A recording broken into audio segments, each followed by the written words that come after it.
ایک وقت تھا کہ یہ 1992 کی بات، بہت سارے تو آپ میں سے پیدا ہی نہیں ہوئے ہوں گے، بہت سارے اسکولوں میں ہوں گے، 92 کی بات ہے.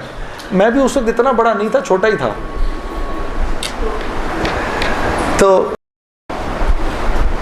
میں نے نیا نیا مشہور ہوا تھا، تو میں نے دیکھا دو لڑکے آپس میں بات کر رہے ہیں، ایک دوسرے سے کہہ رہے ہیں تو اس کو پہچانتا ہے؟ کہتا ہے یہ وہی ہے پاکستان پاکستان. تو میرے سے BBC نے انٹرویو کیا اور انٹرویو کر کے کہا کہ تمہاری زندگی کا سب سے یادگار لمحہ کون سا تھا؟ تم تو پوری دنیا میں تم نے شو کیے ہیں، پتہ نہیں کدھر کدھر گئے ہو. میں نے کہا جی میں گیا تو ہوں، لیکن میری زندگی کا سب سے یادگار لمحہ وہ ہے جب میرے ملک کے دو لڑکوں نے جو مجھے پہچانتے نہیں تھے، پہچاننے کی کوشش میں مجھے کہا یہ وہ ہے وہ پاکستان پاکستان. تو میں اپنے ملک میں پاکستان کے نام سے مشہور ہوں. لیکن اسی واقعے کے تقریباً 13-14 سال کے بعد بعینی ہی یہ واقعہ ہوا. میں مدینے کی گلیوں میں پھر رہا تھا کسی کام سے، اور دو لڑکے ایک دوسرے سے پوچھ رہے تھے اس کو پہچانتے ہو؟ اس نے کہا ہاں یہ وہ ہے مدینہ مدینہ. تو میں نے پیچھے مڑ کے ان کو ایسے دیکھا اور مجھے یقین نہیں آیا، نظر نہیں آئے وہ مجھے لڑکے، پتہ نہیں کدھر غائب ہو گئے. میں سوچتا رہا یا اللہ، آج کے بعد سے پھر پاکستان پاکستان بعد میں ہو گیا، مدینہ مدینہ پہلے ہو گیا. عمران بشیر صاحب مجھ سے کہہ رہے تھے ایک واقعہ لوگوں کو سناؤ. 1992 میں ویمبلی ارینا ہے، بہت بڑا ارینا ہے، 18-19-20 ہزار آدمی ادھر پروگرام دیکھنے آتا ہے. تو ہمیں بھی بلایا گیا. وہ پروگرام میں تھے انڈین آرٹسٹ تھے، امیتابھ بچن، سلمان خان،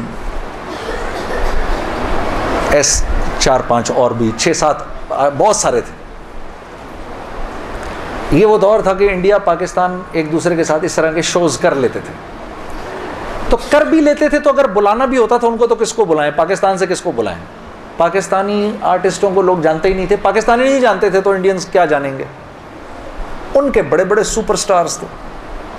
ہم ویمبلی ارینا میں تھے، پیچھے ہمارے کمرے تھے، چھوٹے چھوٹے کمرے، لائن سے ایسے جیسے وہاں تک کمرے ہیں، لائن سے کمرے تھے.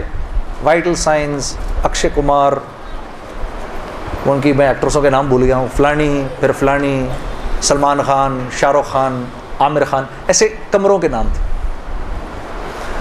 تو ہمیں جو سٹیج مینیجر تھا وہ بھی کوئی ایک انڈین تھا، اس نے بلایا کہ بھائی امیتابھ بچن سب کو بلا رہے ہیں بتانے کے لیے کہ کل پروگرام کیسے ہوگا. تو ہم مطلب ابھی تھوڑی دیر میں پروگرام ہونے والا تھا، 1.5-2 گھنٹے میں.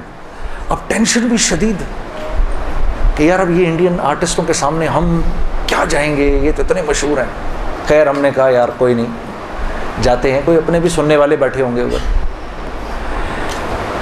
جب میں گیا ہوں نا تو ایک بڑا سا ڈور تھا، اس کے اوپر ایسے لکھا ہوا تھا امیتابھ بچن ڈور.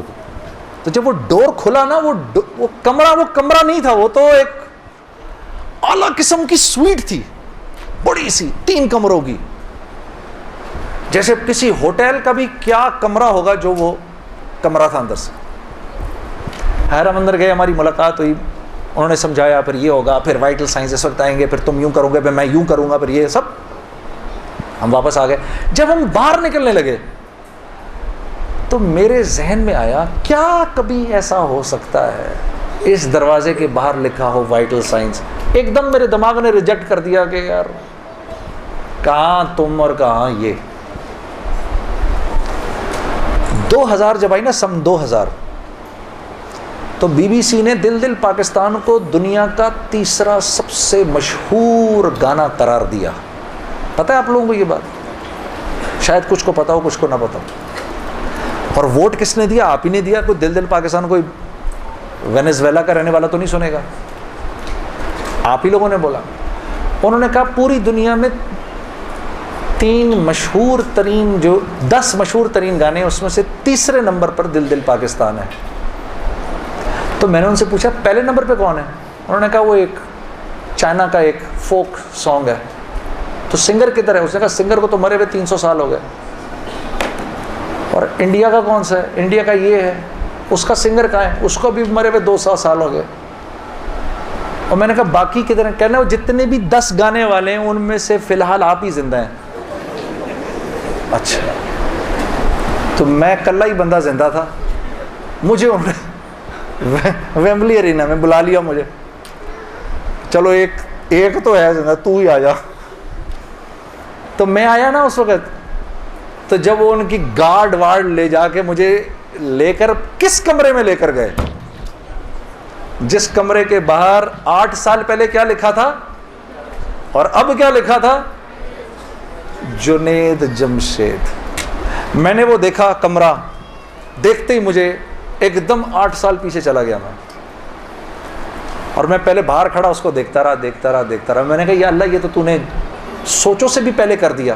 تبلیغ میں لگ چکا تھا, میرے آخری دن تھے. آپ لوگوں سے شیئر کر رہا ہوں. پھر میں گیا, میں نے جا کے نماز پڑھی, ادھر 2 رکعت پڑھی, شکر کیا. میں نے کہا یا اللہ, مجھے نہیں لگتا اس کمرے میں کبھی کسی نے نماز پڑھی ہوگی.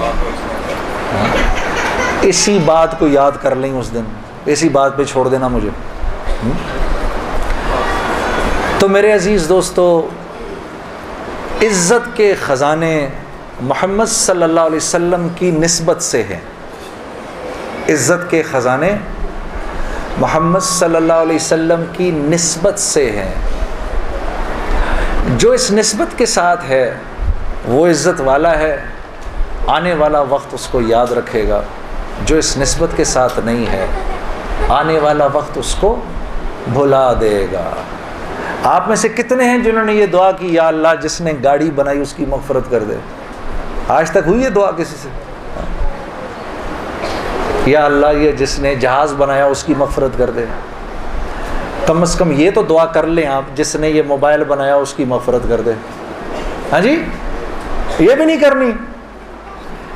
لیکن ہم کہتے ہیں وصلی اللہ تعالی علی خیر خلقہ محمد و آلہ و اصحابہ بس وبارک وسلم. کوئی دعا ہماری ایسی نہیں جن میں ان صحابہ کے نام نہ آئیں. آج دنیا میں سب سے زیادہ مسجدوں کا نام کیا ہے؟ مسجد بلال. مسجد بلال. تو یاد رکھیے گا. میسج ٹی وی کے چینل کو سبسکرائب کیجیے اور امن کے پیغام کو پھیلانے میں ہماری مدد کیجیے. ویڈیو کے نیچے سبسکرائب کے بٹن پر کلک کریں اور میسج ٹی وی چینل کے سبسکرائبر بنیں. سبسکرائب کرنے کے بعد بیل کے آئیکن پہ کلک کیجیے تاکہ ہر نئی ویڈیو کی نوٹیفیکیشن براہ راست آپ کو مل جائے. اس ویڈیو کو تھمز اپ کا بٹن دبا کر لائک کیجیے اور اپنی فیس بک وال اور ٹویٹر پر شیئر کیجیے. آپ کا اپنا میسج ٹی وی.